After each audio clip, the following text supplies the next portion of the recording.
Hey y'all, Lori here with another recipe, but I'm down in Nashville, Tennessee today, so I'm going to tell you, me and my mom are going to be doing a new recipe today. I cook it different than she does, so I'm going to show you how my mom cooks. We're going to be doing cube steak, not to be mistaken with tube steaks, guys. Get your mind out of the gutter. We're going cube steak. That steak that you're going to batter and deep fry. A lot of people do country fried steak. We just make it cube steak. Sit back, enjoy the show. We're about to show you how it's done. All right, well, first, I'm with my beautiful mom. She's going to be helping me. It's her birthday weekend, so I'm not going to tell you what day, but it's her birthday. So I'm going to show you. I'm 18. She's 18. Here we go. What are you going to do first, Mom? First, I'm going to put some flour in a bag. Do you know how much? Nope, I just put it till I feel like I have enough to cover all my steaks. No measurements. I don't measure. I don't never keep a recipe. I just do it by memory. And what kind of steak again? We're having cube steak. There you go, just beef cube steaks. All right. That's probably not what kind of seasoning? Do you use anything exotic for yours? Like I would use like maple and bourbon seasoning and some seasoned salt. What do you use? Most of the time just salt and pepper, and if I'm daring, I may do some with garlic. Ooh. But that's about the extent of it. Now, can't people use this for like a country fried steak? Yes. Okay, but we're not making it like that. No. Okay. Well, you could, I guess. All you have to do is have gravy, you know. Okay. And I don't like pepper, so I really don't use a lot of pepper, but most people do. See, I don't use a lot of pepper either. I believe, to me, it's just, I like exotic stuff.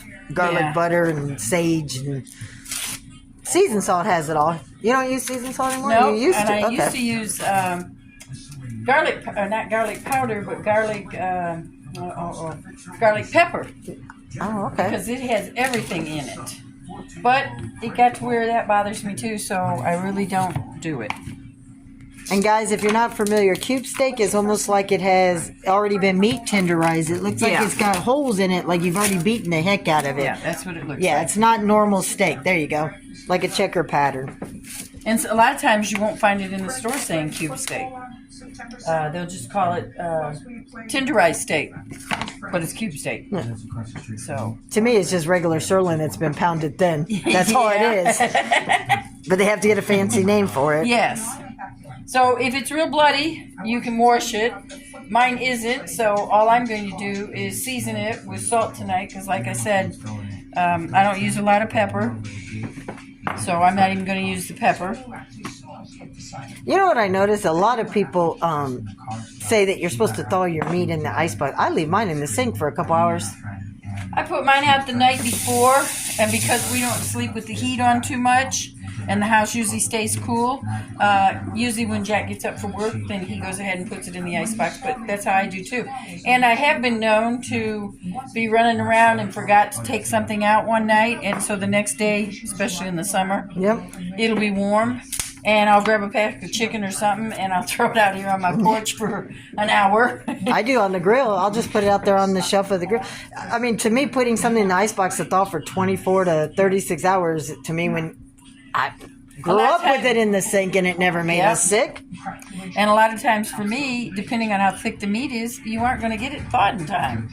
Oh, look at these. They thought they were going to chicken strips, cube steak strips. Steak fingers. That's what they were going for. Those are the kid size. Yeah, definitely. So we'll all be eating little pieces. See, for us, that would be tasty for the dogs, because Tim would make all this, and the dogs would get one pack themselves because he just believes it. Huh. Mine eats Jinx.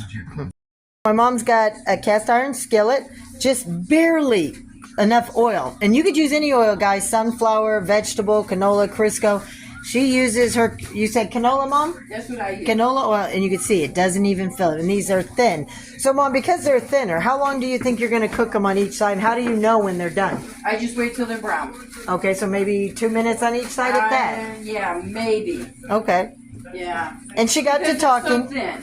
She got to talking with me, guys. She's never been filmed before. She doesn't do YouTube at all. So she forgot. She usually likes to get the grease nice and hot before she puts the meat in. Yeah. But you can see it's starting to boil now. It won't take long because she doesn't put in as much oil. Now, I'm teaching her how to make the Kraft mac and cheese the way I taught you guys. Everything gets dumped in the pan, no draining, and it all makes it cheesier.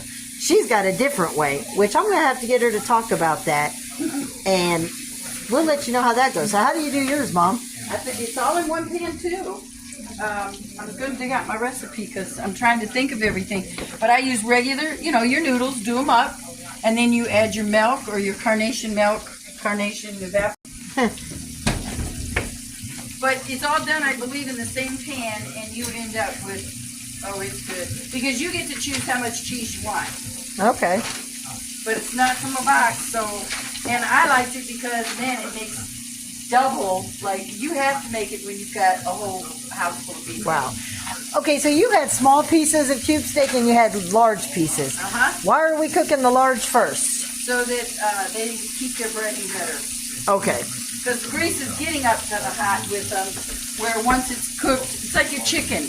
Once you cook your chicken and then you go back to add more chicken, it doesn't never cook the same. So you see that first piece is already flipped. Wow. See, I do, for some reason, I always have the opposite, is like the last few pieces that I cook always seem to be the oil is so hot that it cooks so fast before the food's actually cooked. I have to turn the oil down or it burns. Ah. Whereas the cast iron, like I said, I just bought my first okay. Yeah, it holds the temperature really long.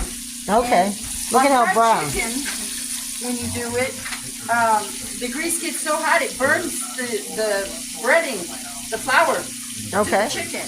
So you get some chicken that looks really blacky black. So my mom has a recipe book, guys. You know me, I don't, but she's organized. No, these are recipes that people have given me. Once I figure out what I'm doing, I don't follow the recipe. Oh, okay. One pot. Okay. So you got a can of evaporated milk, a 12-ounce can, 3.5 cups of noodles, 2 cups of shredded cheese. Wow. You take your pan, you heat your evaporated milk with 4 cups of hot water, throw your macaroni in, salt to taste, boil it on high, reduce the heat to medium, cook it for 6 minutes. Then reduce it, let it simmer for 8 minutes uncovered, and then add your cheese and you're done. All right. One pan, same as you. No rinsing, no nothing. As you see, look, she's got the meat just sits in the foil or the flour foil. Yeah, so it's sitting in the foil. It's trying to pull the breading off even now. You gotta, your temperature has to be just right or it tries to pull the breading off. Yeah. There's nothing you can do. You just kind of loosen it, and if your grease is just right, then you'll keep your breading. You know, we found out to make it a thicker breading is you dip it in your egg and milk, and that will, double to make it thicker. But, like Tim, he likes a very thin breading. He's not a big, breaded pork chop. It's very thin. So. And see, Jack doesn't like a lot of breading either. But you can see how this is starting to bleed. Yep. That's letting you know that part isn't done yet, but once I flip it, because they're so thin, I'm just trying to see if I can't get a little bit more brown on one side. And what she'll do is when she flips it, that raw side will be in the center where it's the hottest point, guys. So yeah, they cook fast too. Yeah, they do because they're little, and I've adjusted the heat to just a little above medium. And what's good is after you cook them, this is something that you can wrap and put on low in your oven while you're doing your side dishes too. So it can sit, and it doesn't taste bad either. Like some food you don't want to reheat; it just tastes nasty. But after you do this, then you need to get busy on your macaroni and cheese. Yep. So that we're eating about the same time. Oh, and guys, she did add garlic. Yep, I did. The old man decided he wanted garlic. All right, guys. So as you see, this is how it looks when it's all completely done and we get ready to sit down and eat. We're going to show you what it's going to look like. But it's a simple recipe, as we told you. Yeah, this is what, when they're done, they should have that little brownish tip to them, like like a little crust. See, that one looks better. It's almost like regular steak when you want to sear it. Yeah. So you're searing these, but it actually cooks it all the way through. Yes. And I with them being so thin, cube steak you can only really fry. Yeah. You can't broil or bake it or grill it. It's just, it'd be nasty. I would think it would be kind of nasty tasting, All right, guys, we'll be back. All right, guys. There is your steak completely cooked. Like I said, it's just like frying steak, but it's already tenderized, so you don't even have to have that. So that's what it's looked like. And, of course, I had to make the macaroni and cheese to show my mom what it tastes like. So here with my parents, we finished it for this recipe and more. I hope to see you at Lori's World. Thanks, Mom, for sharing your cube steak recipe with us. Anytime. Dad, you ready to dig in? Word. All right, we're going to go eat, and I'll talk to you on the flip side. Bye-bye. Have a blessed day.